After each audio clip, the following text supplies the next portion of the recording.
Assalamualaikum warahmatullahi wabarakatuh. Alhamdulillahirabbil alamin. Assalatu wassalamu ala asrofil anbiya'i wal mursalin wa ala alihi wa sahbihi ajmain. Amma ba'du. Puji syukur kehadiran Allah Subhanahu wa taala yang telah memberikan rahmat kesehatan kepada kita semua. Salawat teriring salam selalu kita sanjung agungkan kepada Nabi Muhammad sallallahu alaihi wasallam yang kita nantikan syafaatnya di yaumil akhir. Yang kami hormati Ibu Eka Suci Indriasari selaku dosen pengampu mata kuliah Kapita Selekta Pendidikan Islam serta teman-teman yang kami sayangi. Izin memperkenalkan diri, nama saya Istiqomah beserta teman-teman saya Cici Rahmania dan Cynthia Angelia Nabila. Di sini kami akan membahas terkait materi kelompok 2 dengan materi pendidik dan peserta didik dalam perspektif pendidikan Islam, di mana yang terbagi menjadi 3 subbab. Yang pertama, pengertian pendidik dan peserta didik dalam perspektif pendidikan Islam. Yang kedua, karakteristik pendidik dan peserta didik. Dan yang ketiga, hak dan kewajiban pendidik dan peserta didik. Baik, di sini saya akan sedikit menjelaskan tentang pengertian pendidik dan peserta didik. Yang pertama, pengertian pendidik.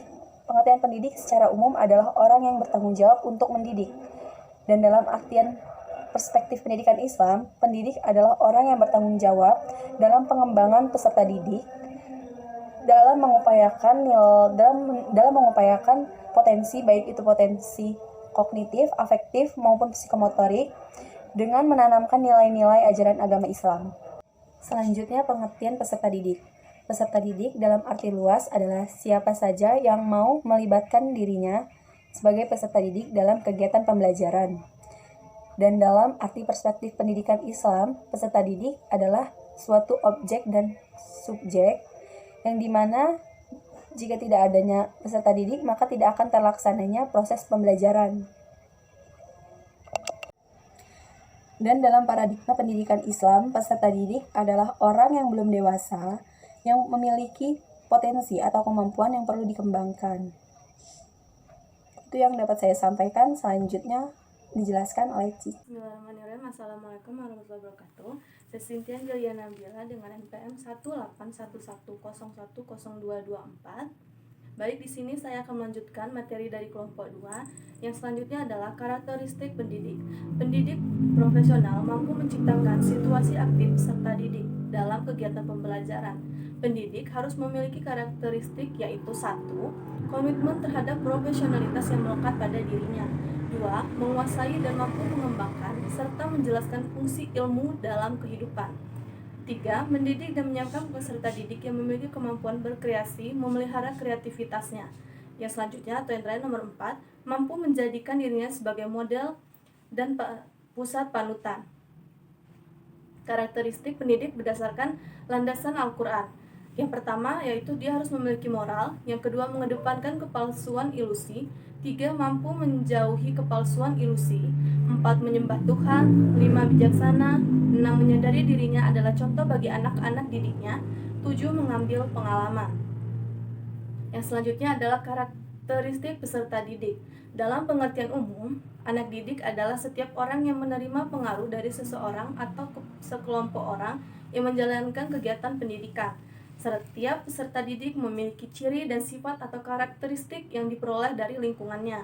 Beberapa karakteristik anak didik dalam proses pelaksanaan praktek pendidikan, yaitu ada yang pertama, anak didik adalah subjek. Yang kedua, anak didik sedang berkembang.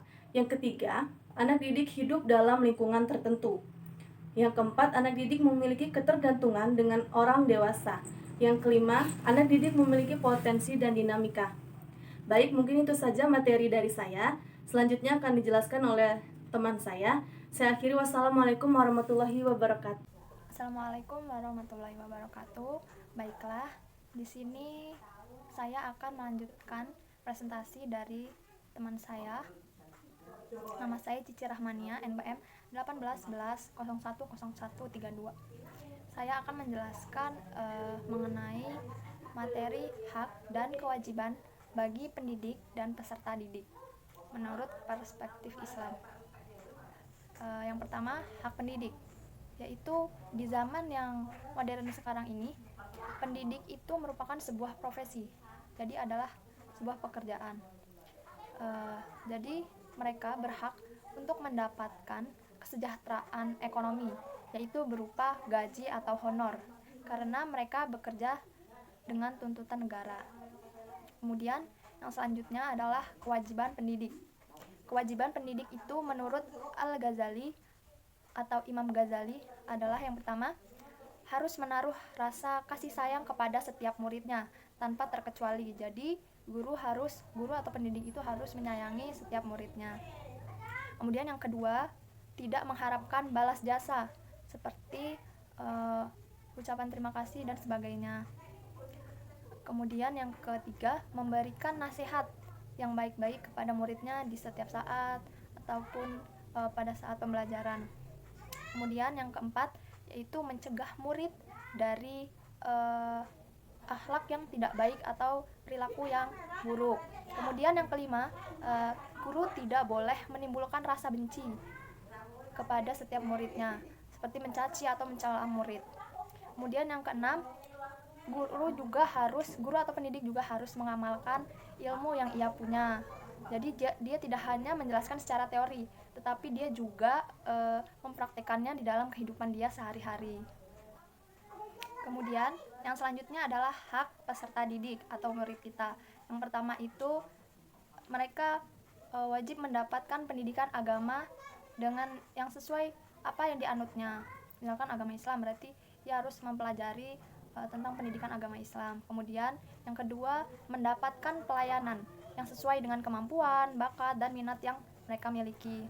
Kemudian yang ketiga, wajib mendapatkan beasiswa bagi murid yang berprestasi yang ada di sekolah. Kemudian yang keempat, mendapatkan bantuan bagi orang tua yang tidak mampu. Kemudian yang terakhir itu menyelesaikan program pendidikannya itu mereka harus sesuai dengan kemampuan yang dimiliki dan mengikuti peraturan yang ada. Kemudian adalah kewajiban peserta didik. Yang pertama, mereka harus ikhlas dalam menuntut ilmu.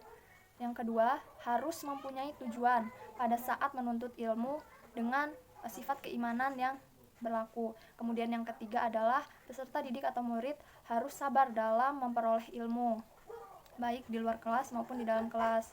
Kemudian yang keempat, peserta didik wajib menghormati guru. Jadi dia tidak boleh menentang ataupun melawan guru di sekolah. Baiklah, sekian presentasi yang dapat kami sampaikan. Mohon maaf apabila ada kekurangan dan kesalahan. Kami akhiri. Wallahul muwaffiq ila aqwamit thoriq. Wassalamualaikum warahmatullahi wabarakatuh.